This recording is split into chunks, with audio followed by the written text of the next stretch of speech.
Right, Shabbat Shalom, everyone. Shabbat Shalom. We thank you so much for joining all of us virtually via YouTube or whatever, our website or whatever else, I should say, ministry.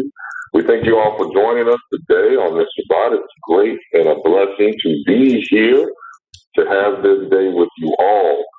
And it seems like forever because it's been 2 weeks. We had our holy day last week. We had the Shabbat last week and the holy day, and we focused our time on that. So it feels so distant. It's like you got to restart. So it doesn't matter. We're right back at it.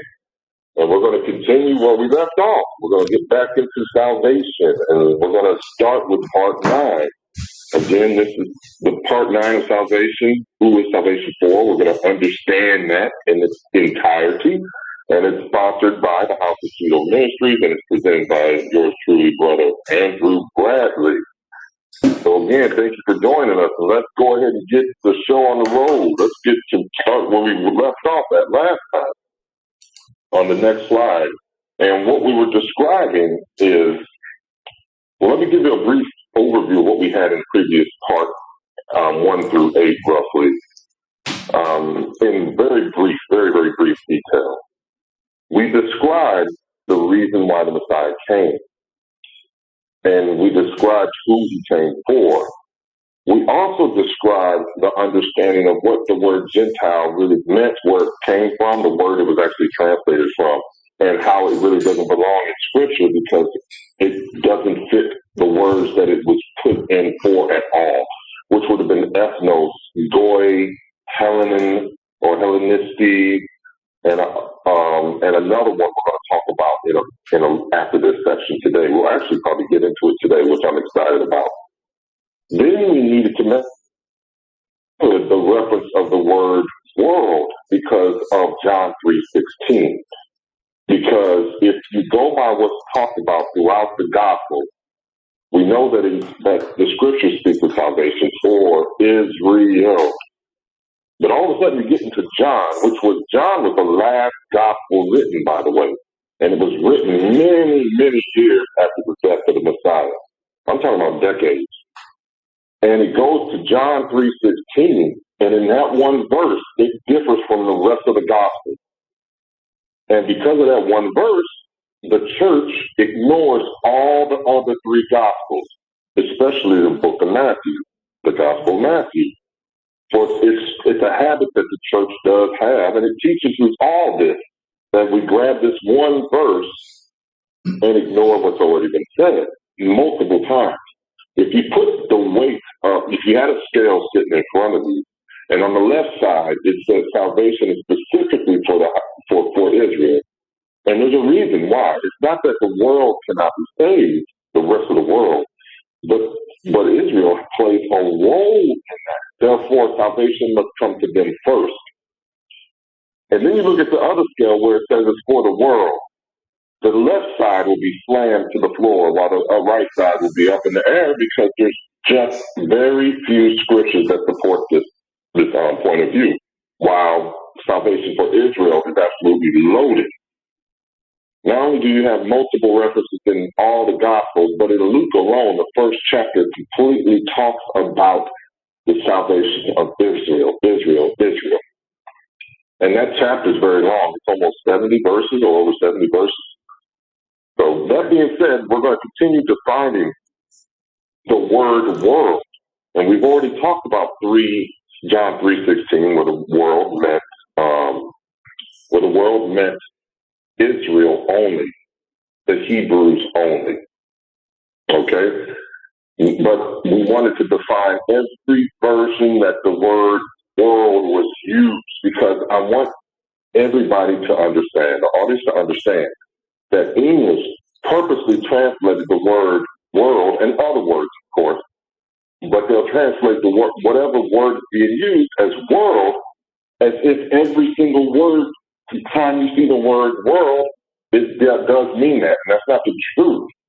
That's not the truth at all. There's at least 4 different words, Greek words, since the New Testament we predominantly read comes from the Greek translation, where the Greeks used 4 different words where the English converted it or translated it to world. All right? So with that being said, let's go ahead and continue, and I'll go ahead and start it off with John 17:6 through 9, defining the word world from a Hebrew perspective. I have manifested thy name unto the men which thou gavest me out of the world. This is our Messiah speaking. Thine they were. All right, that's the key. Thine they were. And thou gavest them me. And they have kept thy word. Now they have known that all things whatsoever thou hast given me are of thee. For I have given unto them the words which thou gavest me, and they have received them, and have known surely that I came out from thee, and they have believed that thou didst send me. I pray for them, I pray not for the world, but for them which thou hast given me, for they are thine. So, in Yahushua's prayer to Yah, Yahusha states that his disciples came from the world, the believers who were Hebrew. And that's what the word world meant in John, in the Gospel of John. They were believers from the Hebrew group of people, all right? So we know that the Hebrews didn't come from the globe or from the earth or the entire world. They know that they came from a specific people in the world, all right? And we know that they were of the elect, chosen people. We have to understand that. So that's why he says, well, let me read it here. That's why he said, now they have known. I'm sorry, where am I at? Let me see. 9 they were. That's the point I want you to understand. And thou gavest them me. So he's saying that these were people that were yours, that you elected, and you pulled them out of the world, the Israel world, the Hebrew world, and gave them to Yahusha, our Messiah. That was the first one. The second use of the word world needs understanding. So Yahusha states that he does not pray for the world. He doesn't pray for all, at this point, he's not praying for all believers, but for them who you have given me, for they are thine. So Yahusha was preparing to return to Yah, and he understood what his believers, disciples, and us, for example, were going to experience. Thus, he prayed for them specifically. So the world was Israel, right? Is Israel in John, and it's the believers. But he didn't pray for them all. He was praying for those who believed in him because he knew what was coming after his death. And if you know the historical context, the book of Acts tells you explicitly they all went through, what Paul went through. But if you read historical documentation and even Maccabees, you'll understand that the fall of Jerusalem was brutal, and millions died and fled, and that region of the world completely changed. Another thing that we can learn to understand, I don't remember the exact scientific term. There's a term for it where the dynamics of a region shifts and changes drastically due to a catastrophe. And usually those catastrophes are earthquakes, natural disasters, volcano eruption, tsunami, floods that wipes out the indigenous population. And then all of a sudden another group comes in, and it changes the look of the population so great that you assume that is the native population, when in fact it's not. That's exactly what's happened to that region of the world, including from Egypt all the way east to where we call Iraq, Iran, and so on. All of that changed during that great conflict. All of that changed. And now the people that were once there are long gone, and you have a different demographic there. It changed the whole landscape. That's how devastating that that time period was. That's the reason why Yahusha played for him. Sorry for the long-winded discussion. Anybody has anything to add to this one?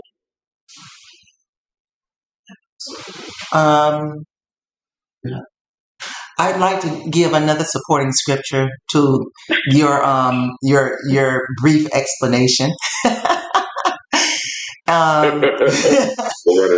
It's in Exodus chapter 19, and you will find it in verse 5. He says, this is the Heavenly Father speaking to the children of Israel once he has removed them out of Mizraim, out of Egypt, right? He says to them, now if you obey me fully and keep my covenant, then out of all nations, you will be my treasured possession, although the whole earth is mine. So when you say that Yahusha is thanking the Father for those that were given to him, those that were given to him are his people that were given to him. Even though the whole earth belongs to him, there is a group of people, there is a nation of people that he has chosen to be his people. And it even is found as far back as in the Exodus, chapter 19, and maybe sooner. I didn't check back further. So I just wanted to give that as a supporting scripture. Yeah, that's excellent. Thank you. Yeah, that falls right in line. It's right in line. Anybody else? One more, please. Please, add to it. Okay. In John 17:6, in another, I guess I said a secret Bible, it has the word guard instead of, it says, and they have kept thy word. It says that they have guarded thy word. And I want to say that there is a difference between kept, and guard. When you guard the word of Yah, you put on your spiritual warfare, and you keep it with everything that you have. You guard it in your mind. You guard it in your heart. You stand for it, and you suffer for it. So I like the word guard better, because it shows that they was fighting. You fight for the word. When you guard that word, it means everything to you, and you stand as a pillar in the house of Yahweh with that word. Mm-hmm. Mm-hmm.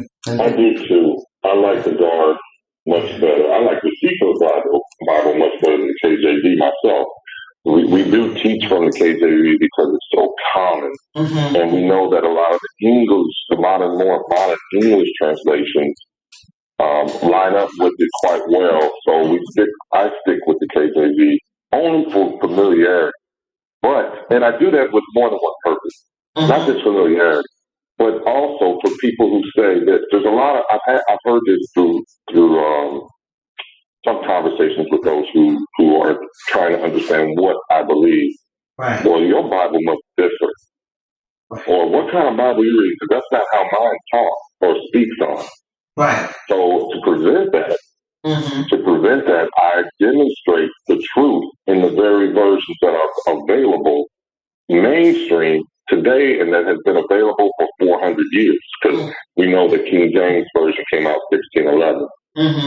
So that takes away that excuse completely, because guard is completely different from keep. Keep just means obey. Guard means not just obey, but protect. To keep from being corrupted. It's guard is just like this to me. Somebody says something that's not true about Yah's word, and I get upset over it. Yes. That's guarding. And that's the example of guarding. I get mad and want to flare up and put them in place and tell them leave my word, my Father's word alone, because you're messing it up. Yes. Right. That's what guard is. That's a whole different beast than keep. It is. Mm-hmm. It is. You know. So I 100% agree with you. Oh. I wish I could just read from the Sefer.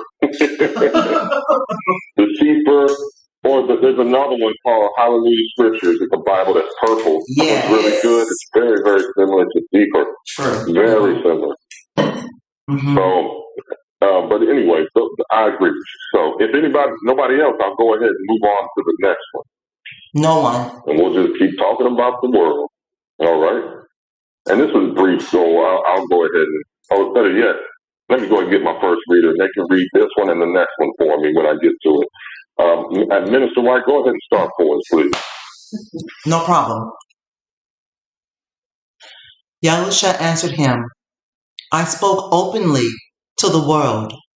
I ever taught in the synagogue and in the temple, whither the Yahudim always resort, and in secret have I said nothing.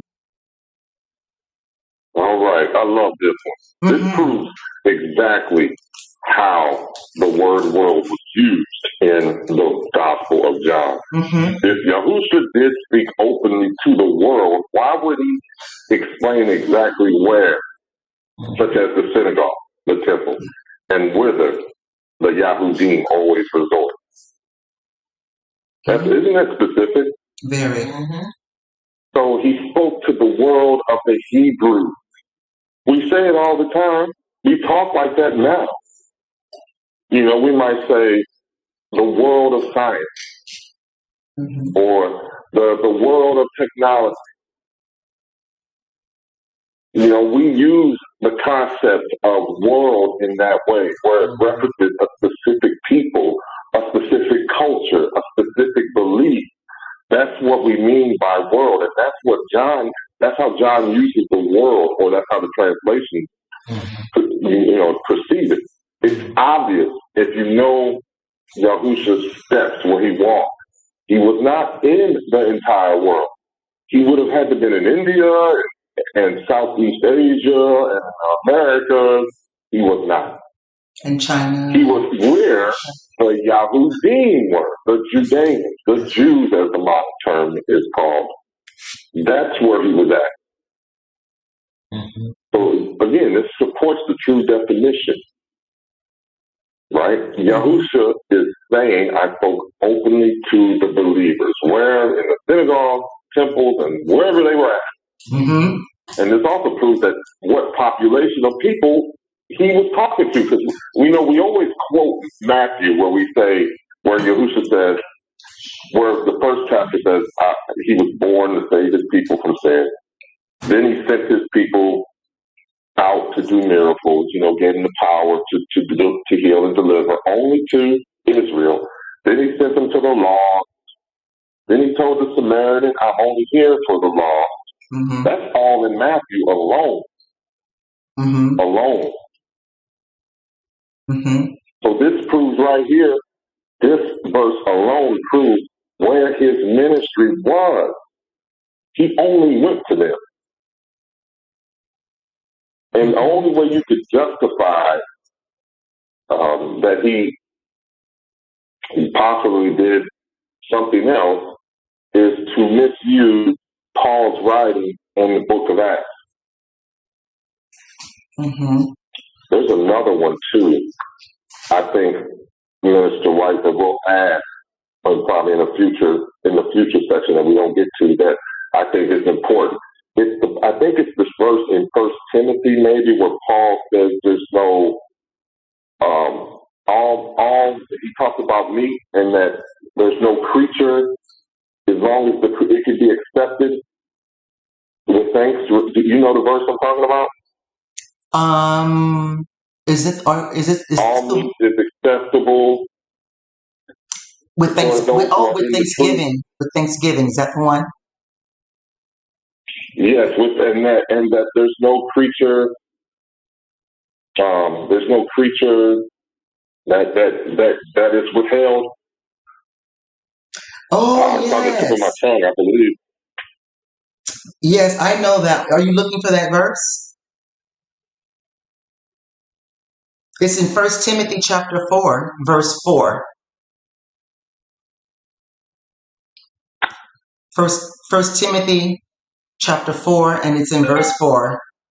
It says, "For everything I'm sorry. Elohim." Oh, I'm sorry. It's in First Oh, go Timothy. ahead. I'm sorry. I didn't mean to. I didn't mean to interrupt you. Go ahead.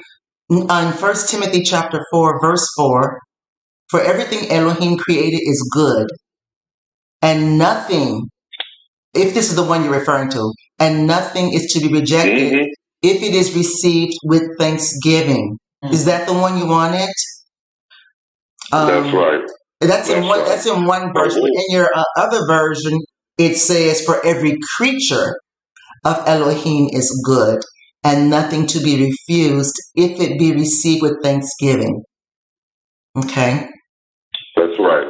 Okay. That's right. And what's interesting about that verse is it's verses like that that they use to try to say the law is done away with. Everybody is part of this now, and the ministry direction of the Messiah is done away with.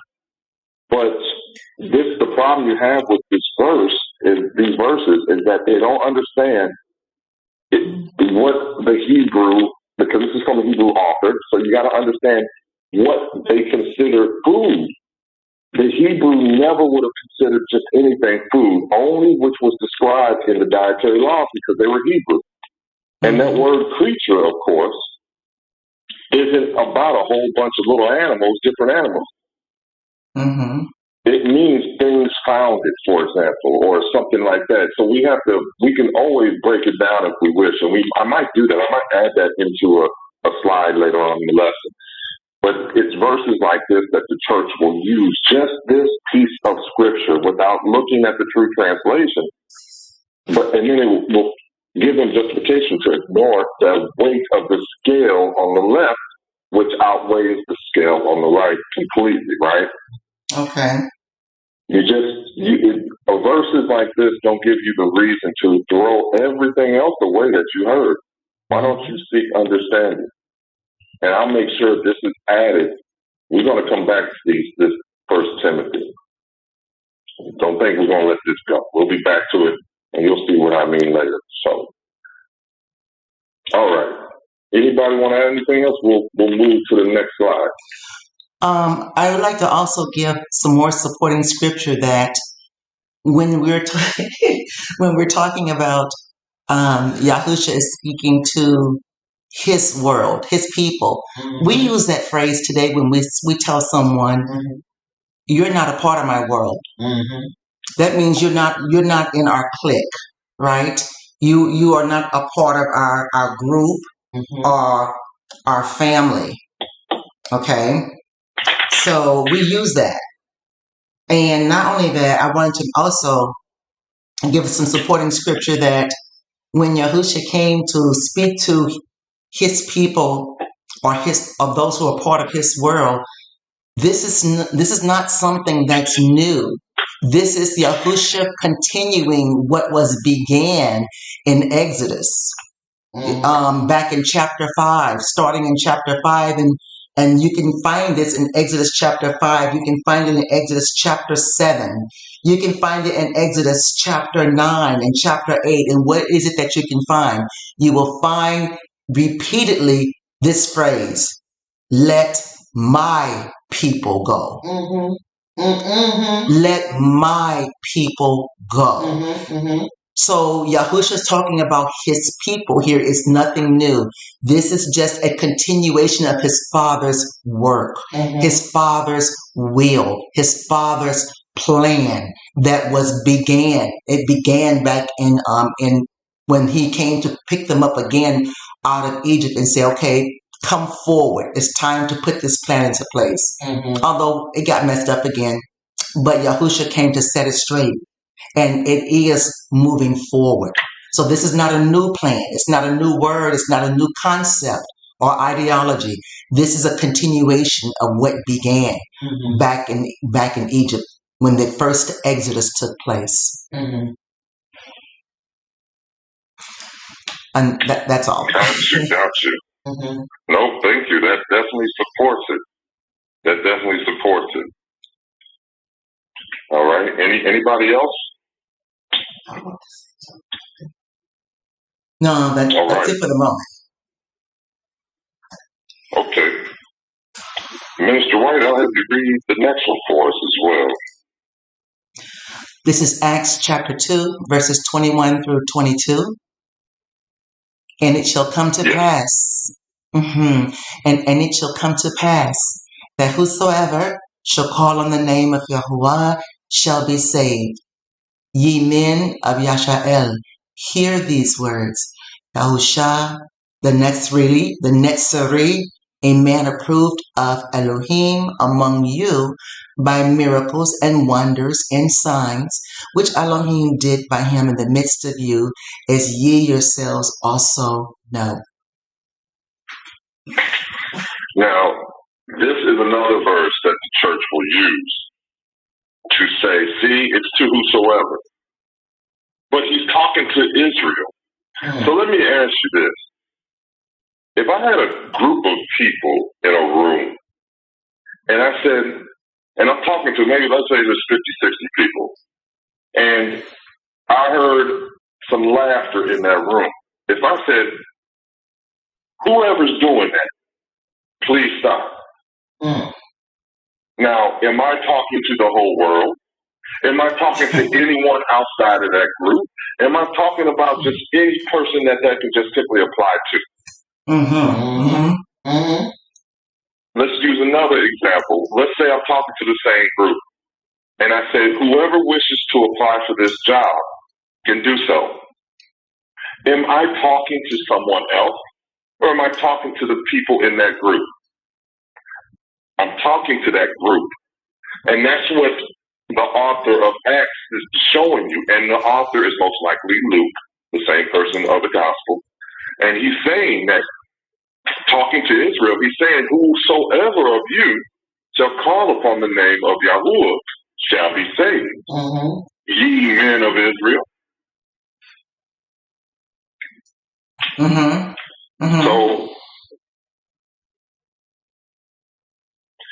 So doesn't that make sense?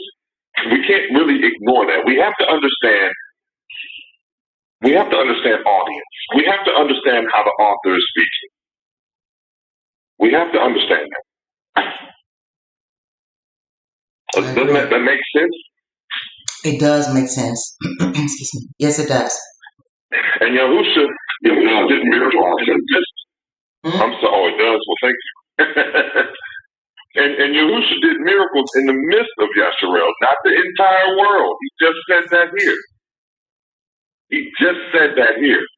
And then Peter states the audience again in Acts 2:36 when Peter was speaking. Therefore, let all the house of Yasharel know assuredly that Elohim has made that same Yahusha, whom ye have crucified, both Adonai and Mashiach.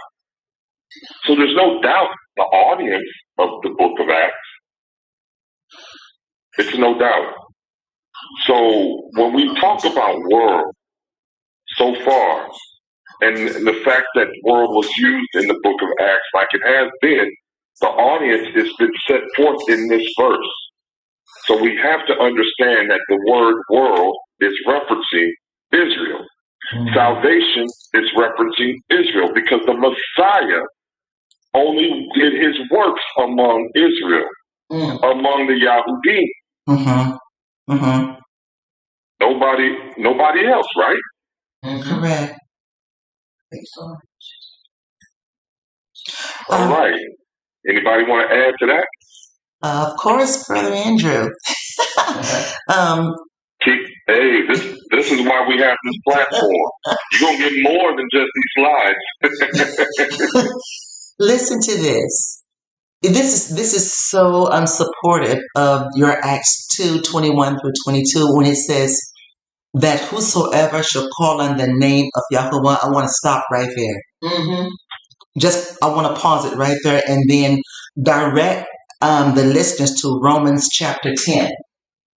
When they look in Romans chapter 10 and in verse 14, listen to the question. It says this: how then can they call on the one they have not believed in? First question. Second question is, and how can they believe in the one of whom they have not heard?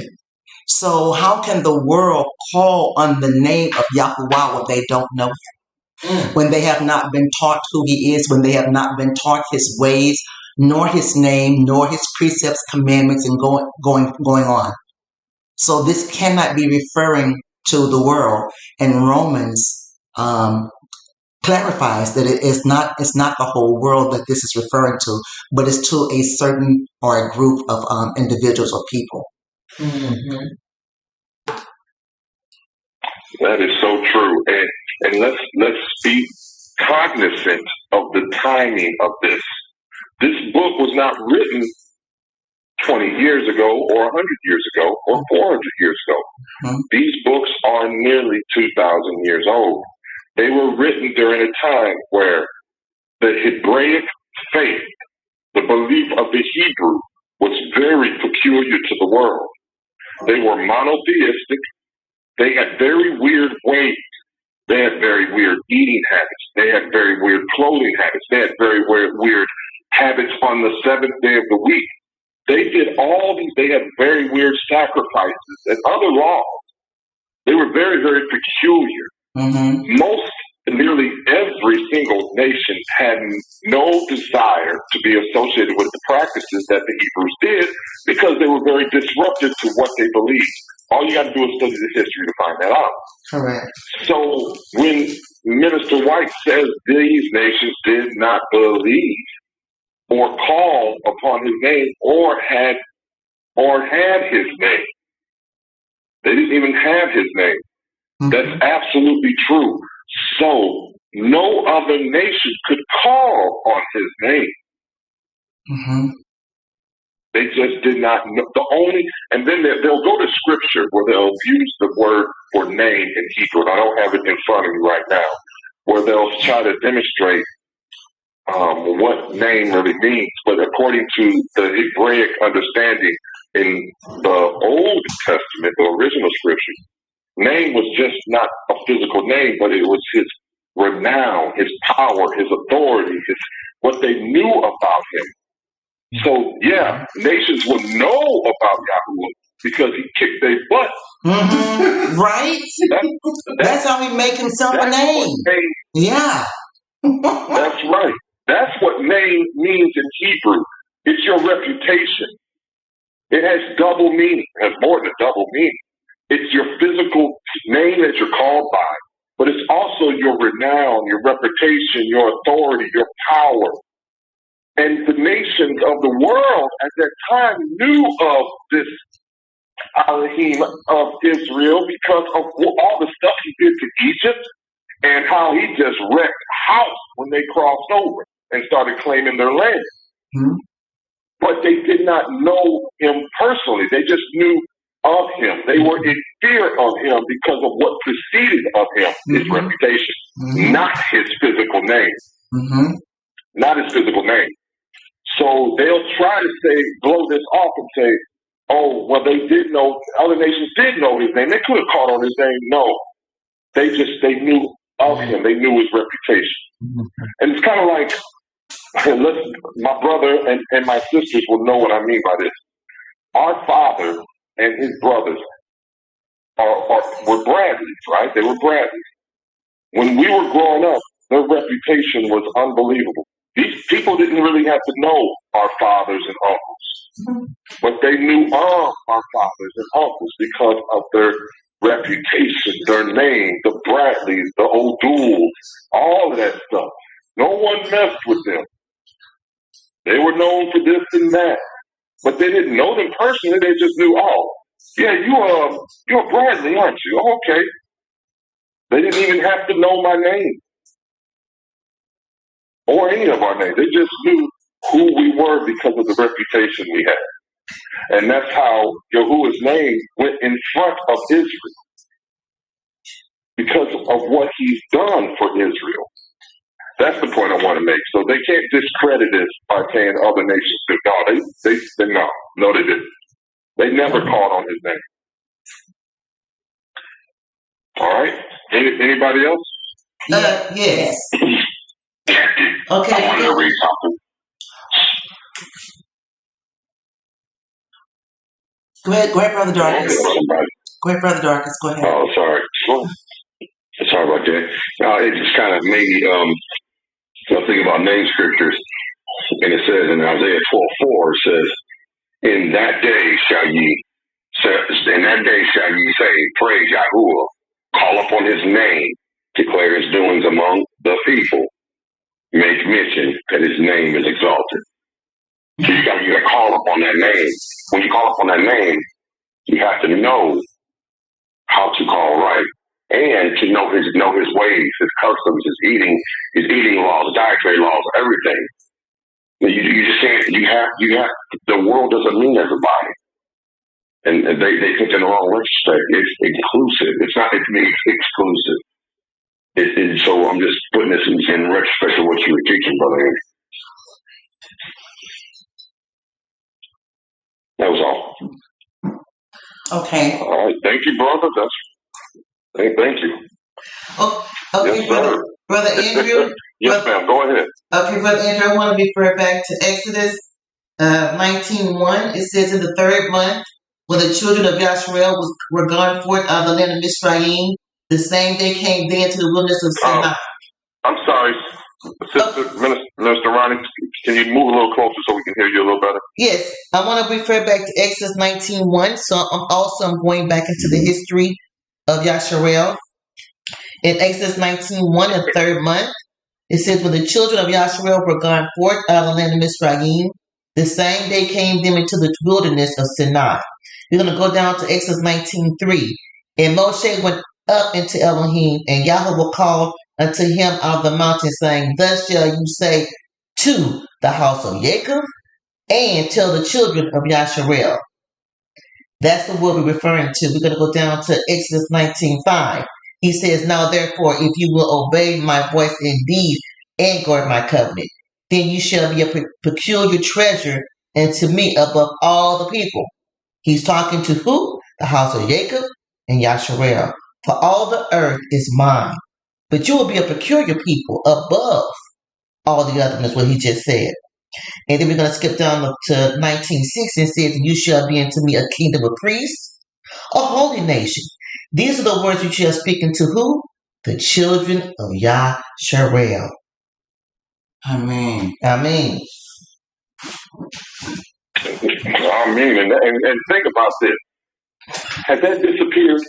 So you think his son, who is the word of the Messiah, made flesh, and we just read a verse where he said he came from the Father.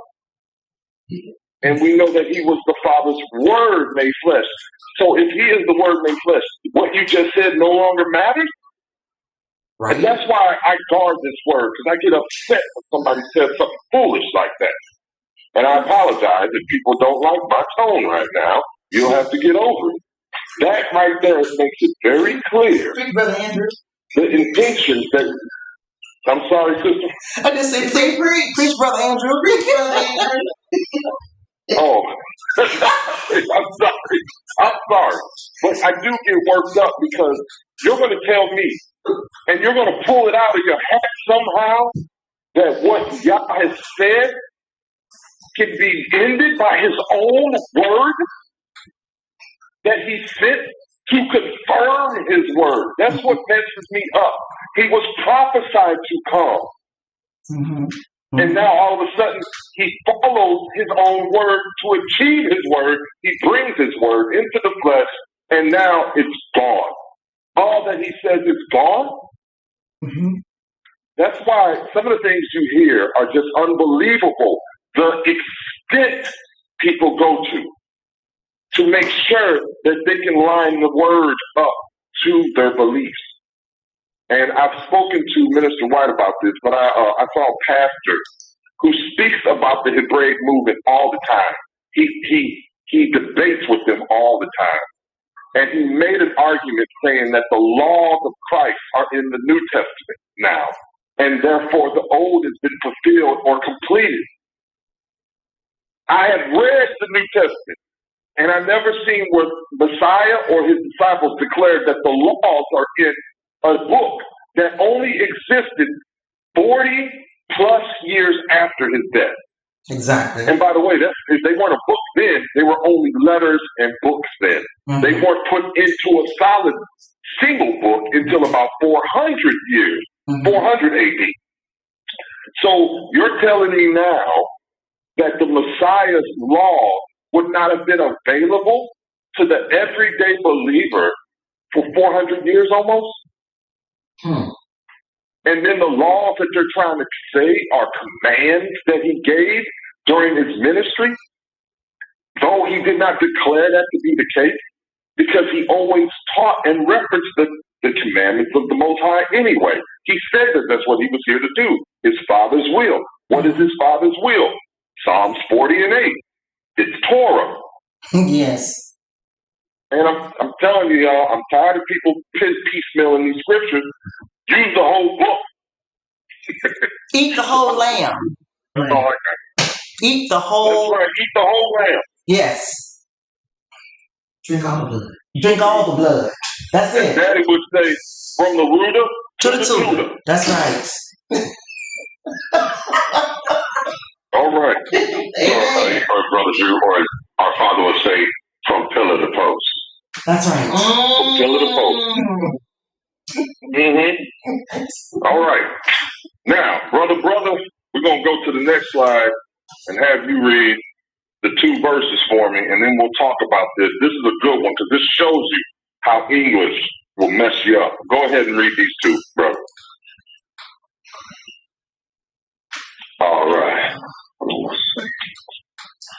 Matthew 12:32. And whosoever speaketh a word against the Son of Man, it shall be forgiven him.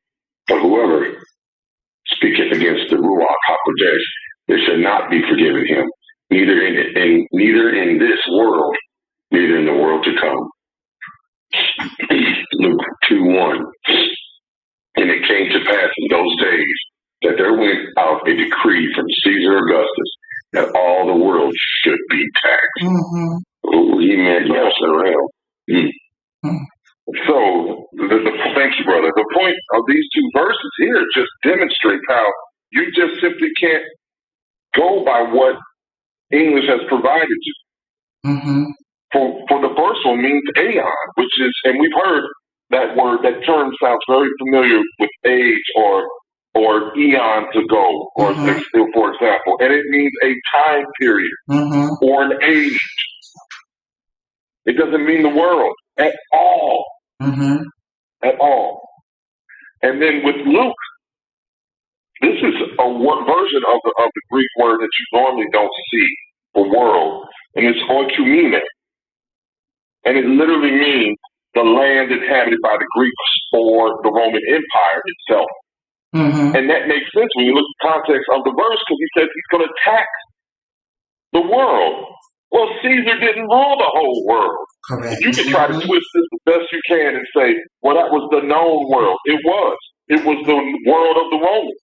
It was the world of the Greeks. Of course it was known to them. So we have to, I tell people all the time, especially when they use, like, I can't wait to dig into the laws of Christ and stuff in another lesson. Just demonstrate how people do not look at the translation, but they will take a piece of a translation here and there to support their cause. Like we just said, from the rooter to the tutor, pillar and post, the whole lamb, not piece of it. So you can get a full understanding.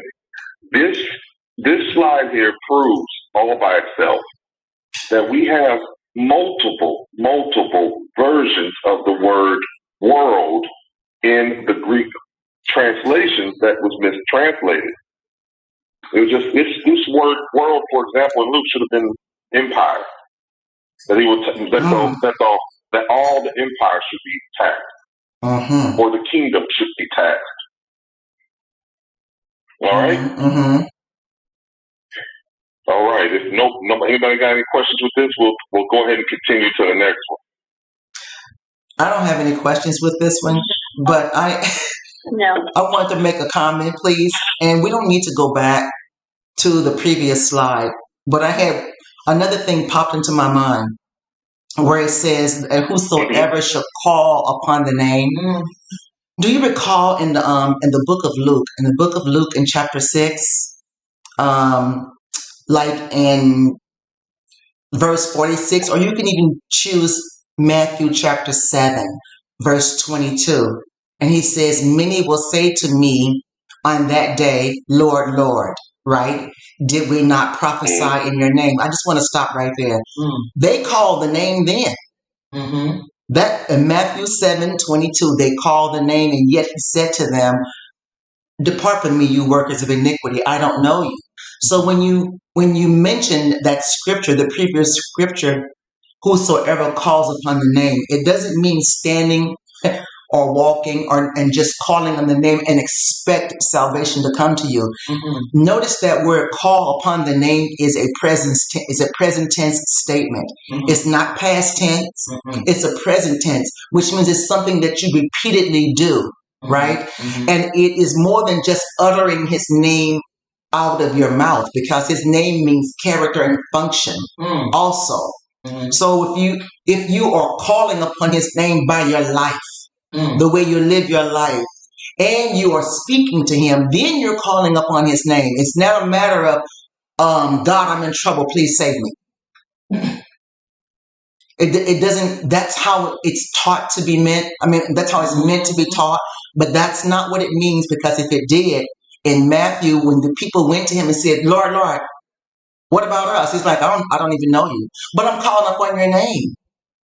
I still don't know you. So I just wanted to clarify that point. Thank you, Brother Andrew. Oh no, shoot, that's absolutely right. I agree with you. Anybody else?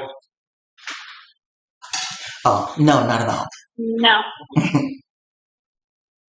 All right. So let's and Minister Ronnie and Minister White, whenever y'all speak, make sure you get as close as you can, so we can make sure we hear you clearly. Okay. Thank you. Minister, you're welcome. Let's go to the next slide and have Minister Ronnie read these two verses for us, please. Acts 24:5. For we have, again, we're focusing on the world, and again, we want to say that the world didn't just mean world all the time. So please go ahead. Acts 24:5, for we have found this man a pestilent fellow, and a mover of sedition among all the Yahudim throughout the world, and a ringleader of the sect of the Nazarenes. 2 Timothy 1:9, who hath saved us and called us with an holy calling, not according to our works, but according to his own purpose and grace, which was given in Mashiach Yahusha before the world began. All right, thank you. In Acts 24, they're talking about Paul, I believe. He's a pestilent fellow, mover of sedition among the Yahudim throughout the world. Hold on. I thought Paul only talked to people outside of the Hebrew people, the non-Hebrew. Am I right? Am I talking the truth that this is Paul? I want to. We'll have to double check that, but I'm 100% certain that it is Acts 24:5, and it is Paul. Yeah, it is Paul. It's Paul before he was brought before Felix in Caesarea, and he knew he was going to have to go there, and he actually spoke for himself when he went there. But he was a fellow driving people nuts, I guess, among the Yahudim all over the world. The problem is, this is Oikumene again. And he's talking about the Greek and Roman Empire. And if you know Paul's ministry, that's exactly where he was always at. All throughout the colonies of the Greek and Roman Empire. And even though I keep calling it the Greek and Rome, it's because even though Rome is not Greece, it's Italy, Rome became very Hellenistic and kept those ways even in their empire. So Greek language, Greek culture, Greek religions were part of Rome's life, even though they conquered Greece, even though Greece was a colony. Mm-hmm. Greece was pretty much Rome. So it still references them.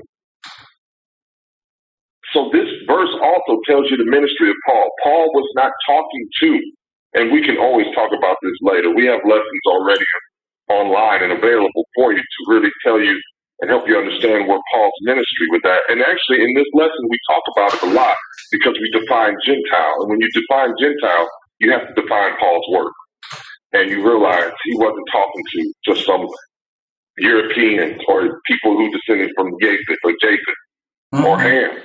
He was talking to Shemitic descendants, the Hebrews, all over the colonial islands, the colony islands of Greece and Rome and the Roman Empire. Why? Because Paul was born of that circumstance. He was not born in Israel. He was born in Greece. All right? He was a Greek citizen, Roman citizen. And he was taught Torah from childhood, though. That's the difference. So he wasn't lawless. But he was still in sin because he was a Pharisee practicing the law incorrectly. But he knew the conditions of those who lived outside of Israel, born as a Hebrew, and he was perfectly chosen for this role. So just to give a little background to this. And the second one is very interesting. It's time. So it should say, which was given us in Mashiach Yahusha before time began. That goes way beyond the world. I believe time existed before the world began. I think it was needed. So the point is, we just talked about at least three different definitions. There's one more, I believe. Let me see. It's not coming up. I think we're going to come up on it soon, where we could describe one more definition of the word world, which I believe is, I can't recall it right now. There's one more, I believe. I don't know if we talked about it already. We'll see. We'll follow up on it in a few minutes. Anybody want to add up onto this? Nothing so far. No. All right. Sister Billy, do you mind reading Daniel 12, 1 through 2? We're going to further prove that salvation did not come to the whole world. Let's read the prophecy of the end time salvation in Daniel. Okay? Okay. Daniel 12, 1, 2. And at that time shall Michael stand up, the great prince which standeth for the children of thy people. And there shall be a time of trouble, such as never was since there was a nation, even to that same time. And at that time thy people shall be delivered, every one that shall be found written in the book.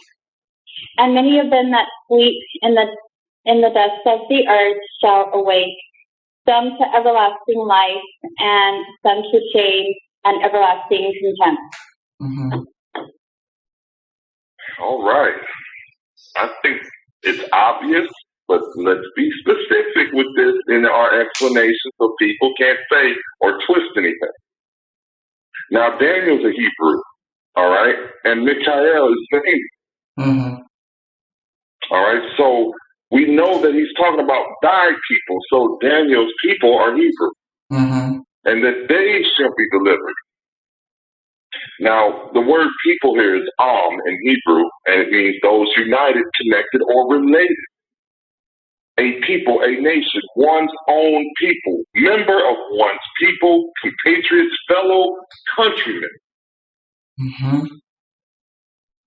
So salvation was prophesied in Daniel 12, and it was never for everybody.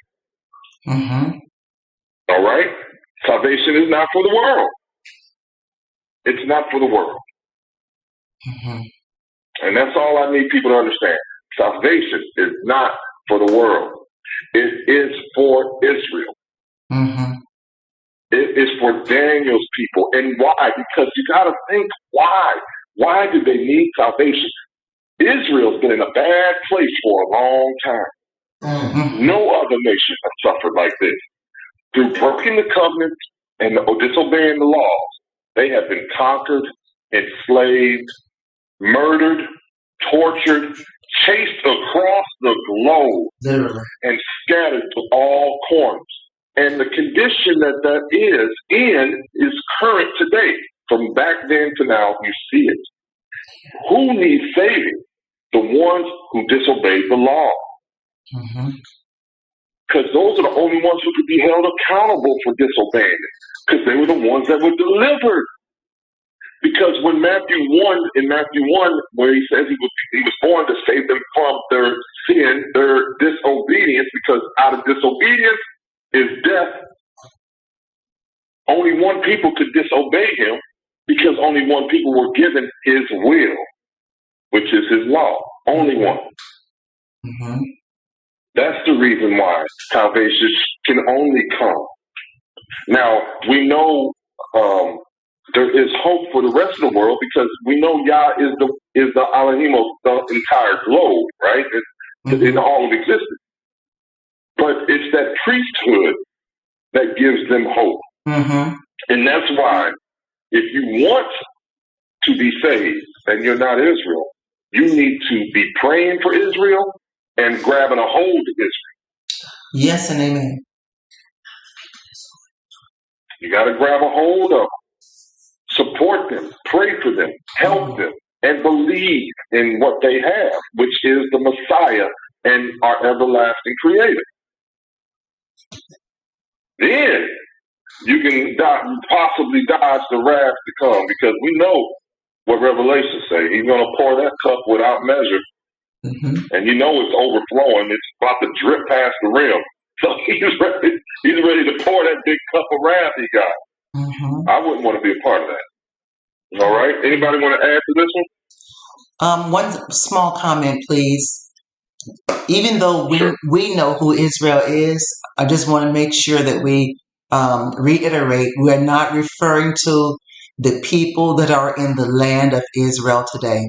We do not consider them. Okay. Matter of fact, it's not that we don't consider them not to be Israel. They are not Israel. So I want to make sure I say that appropriately.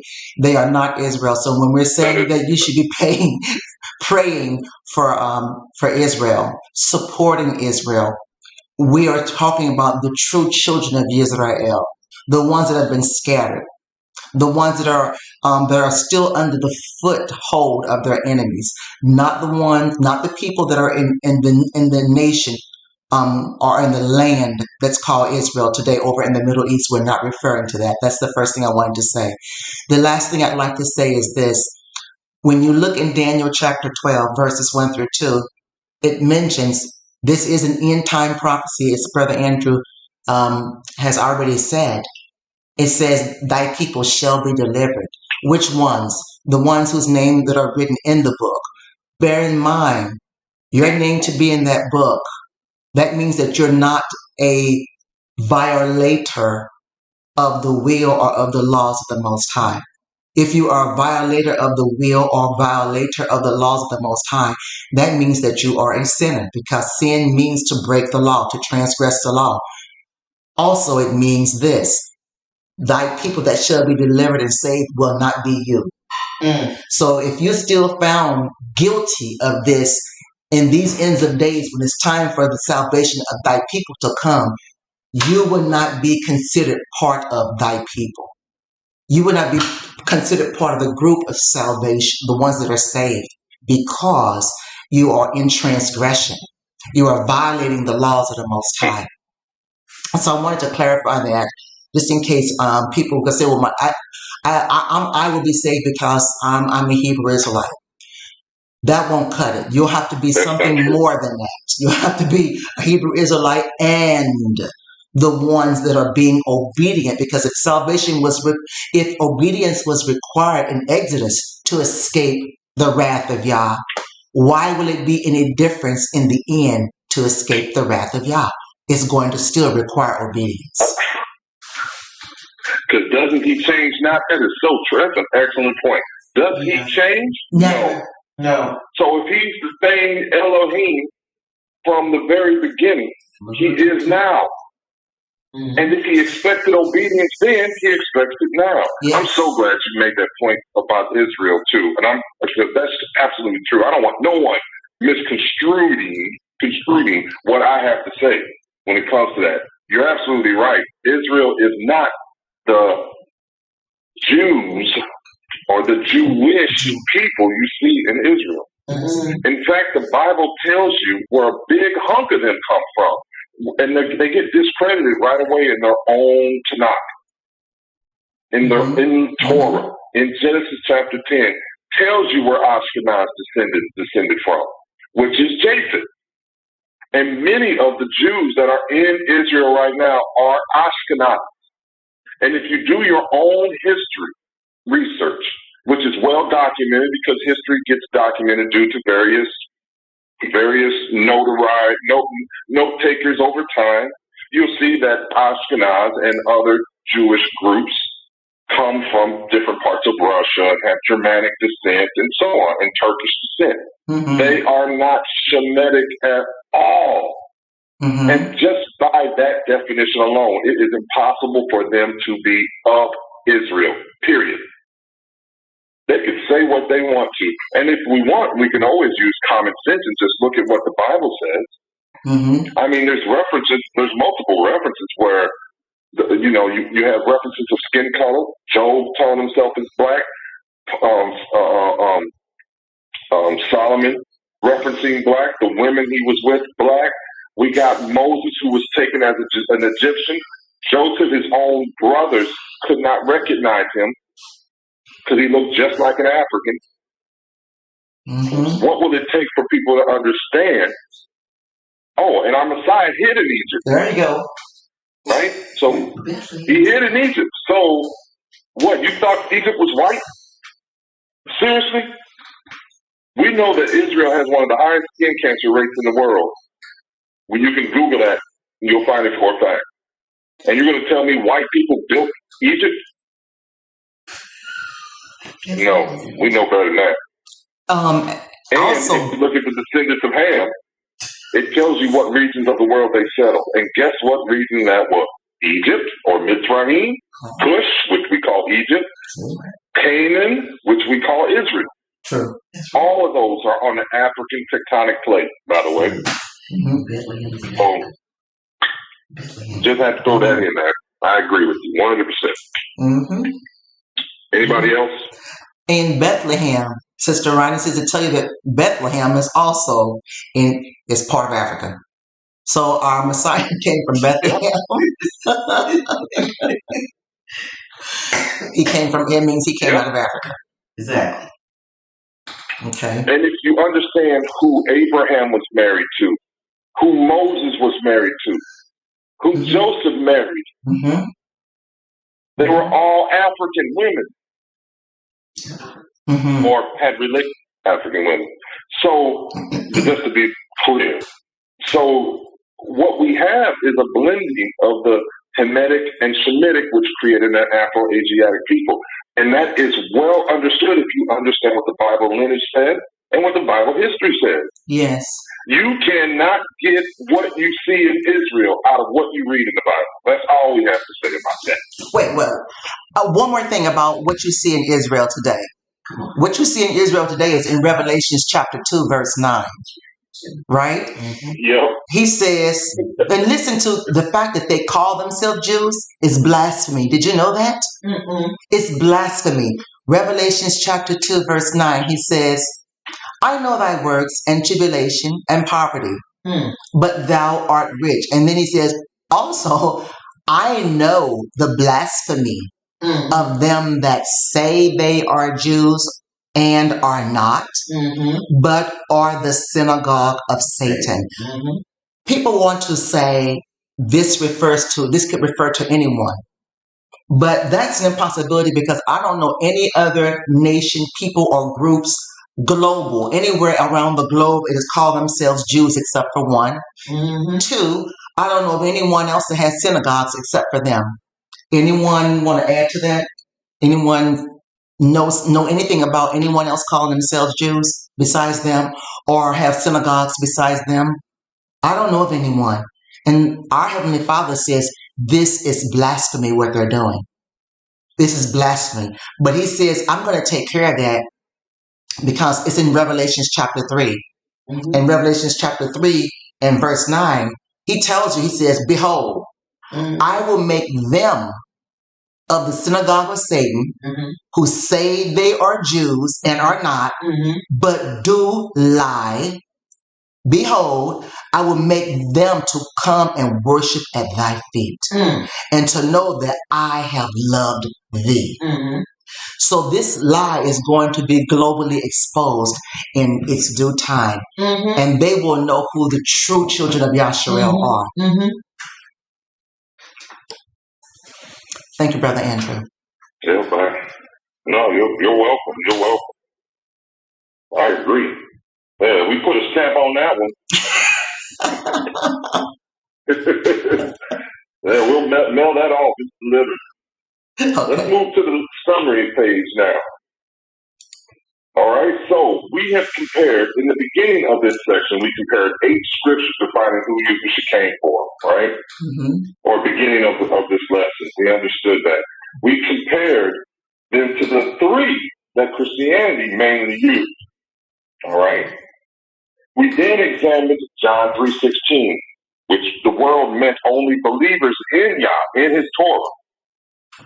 And then we explained that Galatians 3:28, which is a major one by the church, where it says that there's neither Jew nor Greek, and male or female, did not create inclusion because Hellenists meant Hebrews in Rome or Greece that practiced the Greek religious way. Mm-hmm. That's important. We defined world according to Hebrew scriptures as well. We went through scriptures in the previous part to show you that the word world referenced Israel. Mm-hmm. And we demonstrated at least 4 definitions of world, for the word world. So far then, we have explained salvation, the true meaning of Gentile, which came from ethnos, mainly in the New Testament. We've explained what nation really referenced, which were tribes. They called themselves nation or nations. And we spoke of how world referenced Israel Mm-hmm. when it comes to salvation. Mm-hmm. And then world might reference the empire and so on. Mm-hmm. Is there still any question? There may be. And we're going to follow that up in the next section.